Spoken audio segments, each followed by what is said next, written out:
Olá, tudo bem? Eu sou Roberta Lima e no vídeo de hoje eu quero conversar um pouco sobre as situações de atraso de linguagem dentro do contexto do aprendizado bilíngue, quando a criança está exposta e tem que aprender dois idiomas de forma simultânea. Eu já gravei um vídeo sobre isso, sobre o desenvolvimento da linguagem na criança bilíngue. Vou deixar o link aqui abaixo na descrição do vídeo, vocês podem assistir. Mas, de forma muito resumida, essa condição de se aprender dois idiomas de forma simultânea, ou mais de dois, é algo que é totalmente passível de realmente a criança conseguir conciliar em função de toda a receptividade que o cérebro infantil, principalmente nos primeiros anos de vida, tem uma plasticidade muito grande, tem uma condição muito grande de fazer essas conexões neurais e desenvolver realmente habilidades de uma forma mais fácil, de uma forma mais rápida, consegue estruturar isso. Mas a gente tem que realmente ter cuidado e saber contextualizar e saber olhar para cada caso em específico. E também saber qual é o propósito que a gente tem nesse momento de oferecer uma educação bilíngue para uma criança, qual é realmente esse contexto. E ficar atento aos casos em que a criança está apresentando um atraso no seu desenvolvimento da linguagem. Então, se a criança ela começou a apontar alguns sinais, ela fez 1 ano de idade, ainda não emitiu as primeiras palavras, ou ela tem 2 anos, ela fala, mas fala muito pouco, não forma frases, já é um sinal de atraso na linguagem. É um momento realmente necessário e importante a partir de 1 ano e meio, se a criança ainda não despertou muito para essa questão da linguagem, da fala, é interessante pedir a orientação de um fonoaudiólogo para realmente ver essa questão se está havendo um atraso, porque se você tem um interesse, tem uma pretensão em expor a criança a um ambiente de educação bilíngue, é muito importante dar essa conferida e de repente até mesmo pedir, fazer uma consulta de orientação com o profissional, com o fonoaudiólogo, para ele poder dar um parecer mais técnico, mais profissional em relação a que etapa do desenvolvimento da linguagem essa criança se encontra e se porventura essa criança de fato estiver passando por algum processo de atraso, é interessante frear um pouquinho nesse projeto de educação bilíngue e tentar trabalhar a língua materna da criança, de modo que essa língua, esse idioma, esse único idioma, que é o idioma em que ela está imersa de verdade no seu ambiente, seja mais estruturado, seja mais fortalecido, é como se esse primeiro idioma fosse uma base, né? Uma base, um território mais sólido para que outras coisas sejam construídas, outros idiomas sejam construídas a partir daí, no sentido mais amplo mesmo da comunicação. Permitir que essa criança que está com atraso na linguagem, de alguma forma, tenha um único foco naquele idioma em específico, natural dela, de origem, materno, para que ela possa se fortalecer, para ela possa construir esse potencial dela de comunicação, se sentir confiante até na parte mais simbólica, não só na questão técnica de falar certo ou falar errado, mas na parte da percepção dela enquanto competência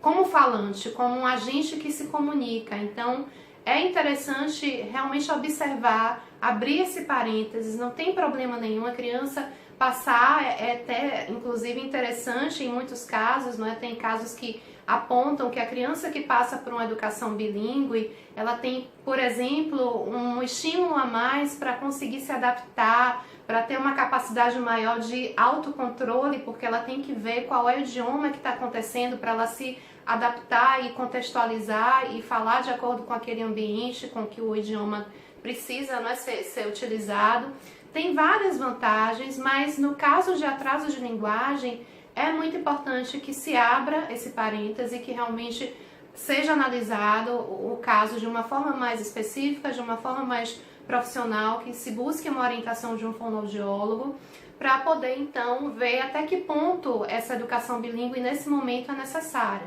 Agora, é claro, porque tem situações que é um pouco mais ainda específica, porque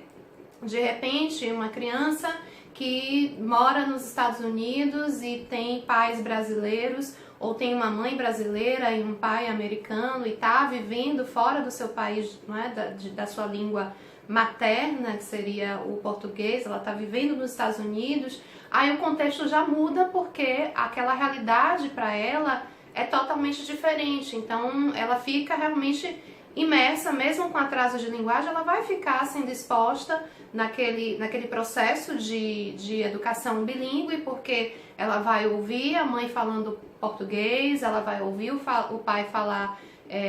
inglês, ela vai na rua, ela vai à escola, ela vai estar naquele ambiente de acordo com o idioma daquela região em que ela se encontra. Então são contextos diferentes, são propósitos diferentes. Aí realmente é algo que tem uma demanda muito mais real do que simplesmente quando é um caso em que a criança é brasileira, tem pais brasileiros, mora no Brasil e, portanto, o idioma é o português, está com atraso de linguagem e ainda assim, por algum motivo, os pais querem fazer com que ela seja, já desde o início, mesmo com atraso na linguagem, na fala, já seja submetida a um segundo idioma, como se, por exemplo, ela fosse estudar numa escola bilíngue, onde o inglês é predominante, onde ela tem que falar inglês dentro daquela escola, e claro, há variações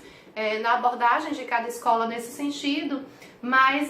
o vídeo é só para realmente fazer esse alerta. Até que ponto existe nesse caso em que eu estou falando que a criança mora no Brasil, convive com a realidade ela é do português, até que ponto essa urgência, essa necessidade de oferecer um novo idioma realmente é válida dentro dessa realidade em que a criança no momento possa estar vivenciando de algum tipo de atraso na linguagem. Vamos tentar então priorizar uma única língua, um único idioma naquele momento, para que ela possa estruturar melhor toda essa parte de linguística, ganhar confiança nesse processo de se comunicar, para que aí então, logo na sequência, aí sim ela possa, com um pouco mais de confiança, com um pouco mais de preparo, ser exposta a esse processo de educação bilíngue, que ela possa eventualmente estudar numa escola que ofereça esse tipo de abordagem, ok? O vídeo de hoje foi esse, deixem os comentários de vocês, as dúvidas que a gente vai trocando, ideias, experiências. Lembrem de avaliar o vídeo, inscrevam-se no canal e a gente se encontra ao longo da semana nas redes sociais da Terapia da Criança. Tchau, tchau, gente. Um abraço.